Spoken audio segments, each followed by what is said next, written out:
Me, 41 male, and my wife, 29 female, have been together since May 2017. We met online about 6 months ago after I had healed from another traumatic relationship in the past. She was at the time in a relationship with her abusive ex for an unknown period of time where she was unhappy and had been unfaithful.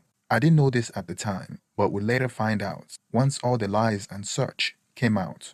When we met, it was going to be a summer fling, nothing more, but it morphed into something more. The backstory is that she was in law enforcement, more specifically, a correctional officer. I found her profession interesting because she didn't look the part.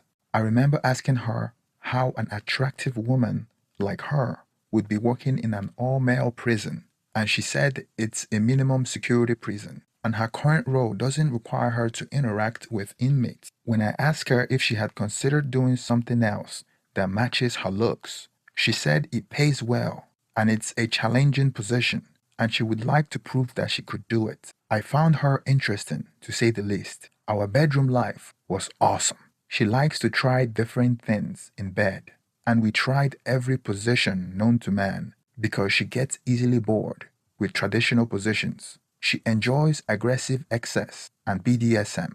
I should have seen this as a red flag, but we weren't in a relationship at the time, and I was loving it. And it's not unusual to find a girl with a kink these days. Moreover, I was enjoying it at the time. I was much older than her, and I could tell she wasn't about commitment or settling down and getting into a relationship. Well, we caught feelings, and there was an undeniable connection like no other, despite my reservation and or the age difference. She moved in with me, and we went off happily into the sunset, or so I thought. We were together from May 2017 until about September 2017 when she left her browser open, and I discovered that she was into group access as well. I brought that up to her, and she said she would never consider doing it, and it was just a fantasy, and she didn't think she would try it. I didn't think anything of it because we all have fantasies, and I didn't see anything wrong with someone you're in a relationship with fantasizing. But I was still concerned because she likes pushing her boundaries. Couple of months later, when we were having excess, she told me that she would like to open our relationship because she wanted to be intimate with other people. I responded that it wasn't what I wanted, and I decided to end the relationship because of her insatiable desire to try new things. Well, we broke up and went our separate ways, but we still remained friends because there was no animosity between us. Not even days after we broke up, she started seeing another guy, so we stopped texting each other. 9 months later, out of the blue, she texted me with pictures of injuries she sustained from abuse by her boyfriend. Turns out that her partner at the time was very abusive, but she stayed with him hoping he would change. It all culminated one night when they had an argument and he physically assaulted her. It was so bad that he almost killed her. The neighbors managed to call the cops and he was arrested.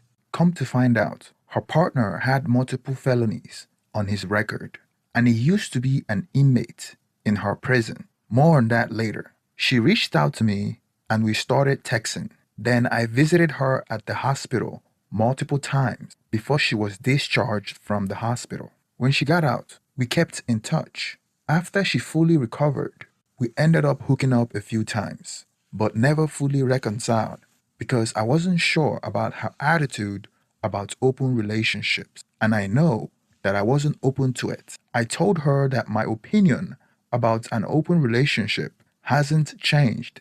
She told me that she had gotten it out of her system and she was ready to settle down with me and that she liked what we used to have. A few months later, she got pregnant and she moved in with me. After she gave birth to my son in December 2019, 4 months later, she returned to work. We took turns taking care of our son. She was working nights while I worked days, so each parent would be present to take care of our son. We also hired a babysitter when none of us are available. We got engaged by August 2019. We got married. Well, here we are, less than 6 months married, and bam, I get the feeling something is off. She starts getting heavily annoyed with me for no reason. She wouldn't show up on time from work and just acting weird. I felt like she wasn't fit to be a mother. I would be at work and the babysitter would call me, telling me that my wife hasn't shown up to take over from babysitter and I will have to leave work early. Since she works in a prison, she cannot take her phone to the institution with her. It's in her truck outside for 8 to 12 hours, so I couldn't reach her. When I confronted her about it, she would apologize to me, giving excuses like she was forced to work extra hours and her job is not the type where she could just drop everything and go home. We talked about switching jobs for something that could work with her new role as a mom. There weren't any other job position that would pay as much as what she was currently making, so she used that to rationalize staying in her job as a correctional officer. Well, St. Patrick's Day rolls around, and I noticed that she was out with her coworkers. She's really dismissive and pretty much ignoring me.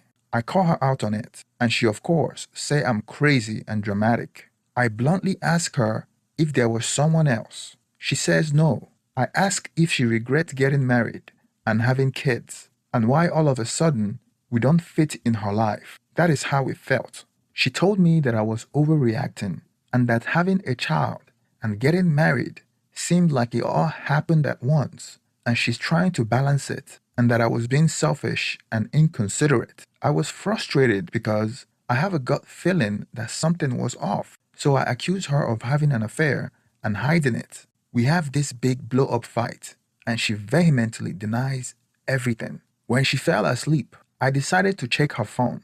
No sign of any affair, but I found communication with her coworkers about some specific inmate they have a crush on. I thought about confronting her about it, but I didn't want to come off as overreacting and invading her privacy because there was no evidence of an affair. Moreover, she would flip over it if she found out that I was checking her text communication with her friends and coworkers. I played down what I saw on the text messages as locker room talk. I imagined a male correctional officer at a female prison would be reacting the same way. I have always known she is edgy and may be trying something new. This may be another kink she's thinking about trying out or already started. So I decided to look into it. I gained access to her computer, looked through her browsing history, and it turns out that she was deleting her browsing history every time she uses the computer. So it was a dead end.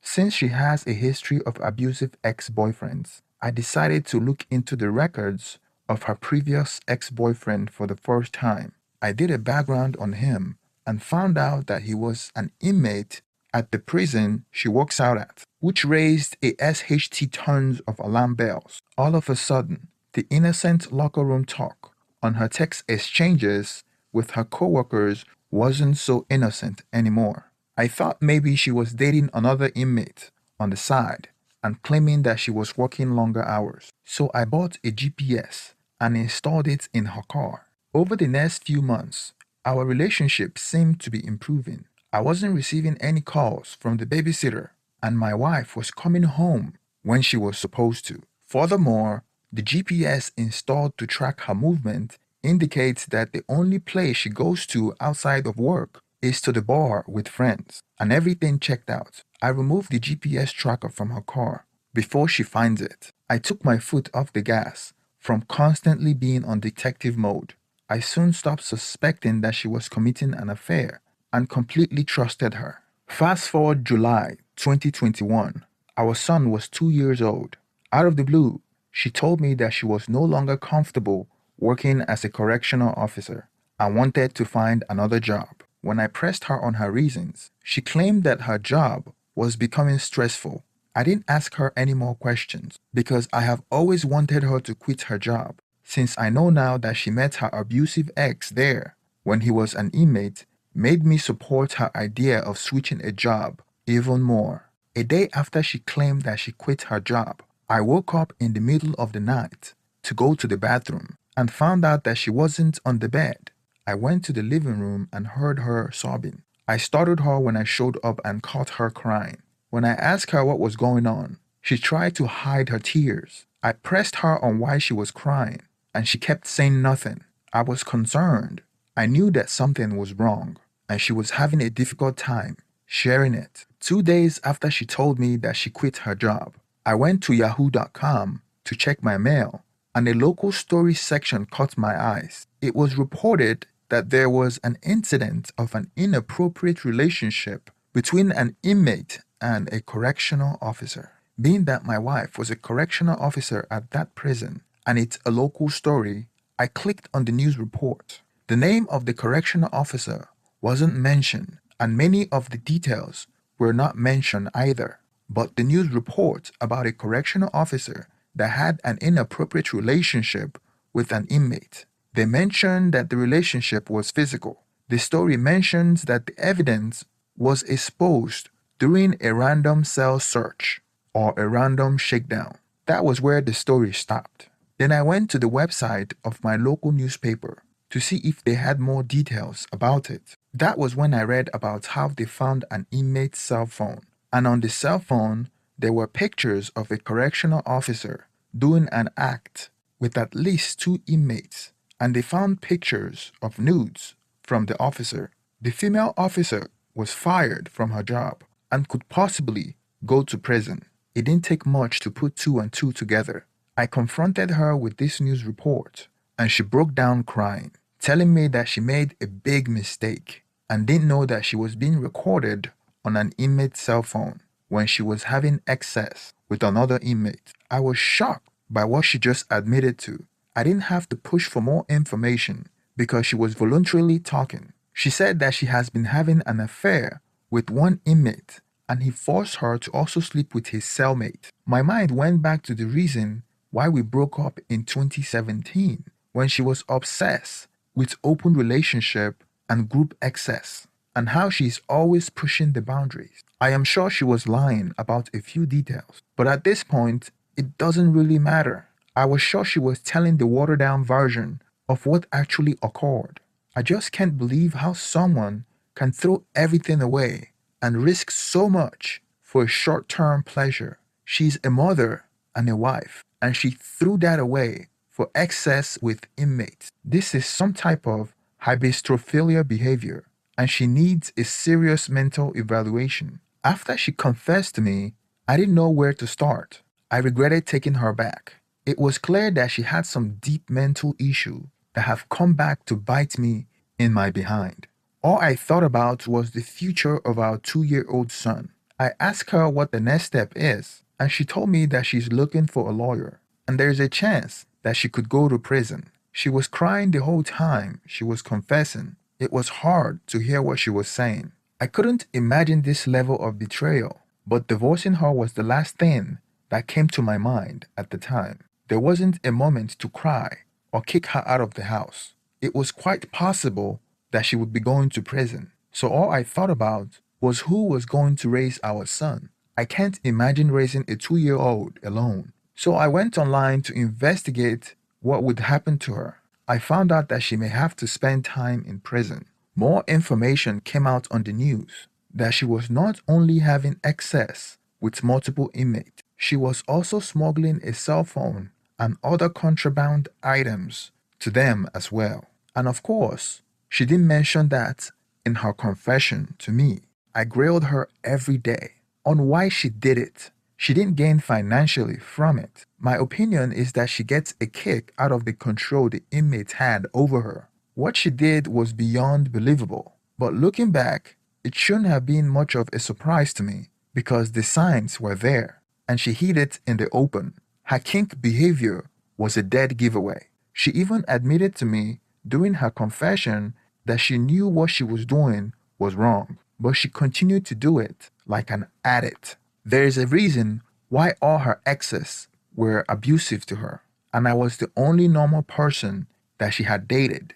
I was like a father figure to her and was always pushing her to do the right thing. Before we got back together, she convinced me that she had been trying to change and she was hoping that I would influence her towards that direction. But after the stress of having a child, she stated that she allowed herself to be used by an inmate. After she mentioned that the affair started after she gave birth to our child, I didn't believe her. I did the needful by doing a paternity test on our son, and I found out that he wasn't mine. I felt used and betrayed. I have given everything to this woman and her son. When I found out that he wasn't mine, I was devastated. I felt responsible for him because I was the only stable, responsible parent in his life. The upcoming months would be a nightmare for me. She was charged with a crime and was arrested. I refused to play any part in helping in her case. My focus was on my son. He's not biologically mine, but I am all he knows. I can't abandon him. I don't have to worry about kicking her out of our apartment because the following months she was sentenced to prison. I will try to leave out some details about the case because I don't want to make it easy to identify me. Luckily, this story didn't make national headlines because there were bigger stories happening at the time that garnered all the attention. But it was a big local news for a few days. It wasn't my intent to be raising a child alone, to be a single father, especially for a child that isn't biologically mine. I would have liked to wash my hands off all this and start afresh, but it's difficult to do now that a child is involved. My wife's parents are separated and she has no contact with them. She had a traumatic childhood and wanted nothing to do with them, so they are not a good fit to raise a child. And even though he isn't mine, I have bonded with him and I intend to raise him as my son. And when he is old enough, I will tell him the truth about his mom if it comes to that. Please don't forget to like and subscribe. Please hit the thumbs up so YouTube algorithm will promote my videos. Thank you very much and have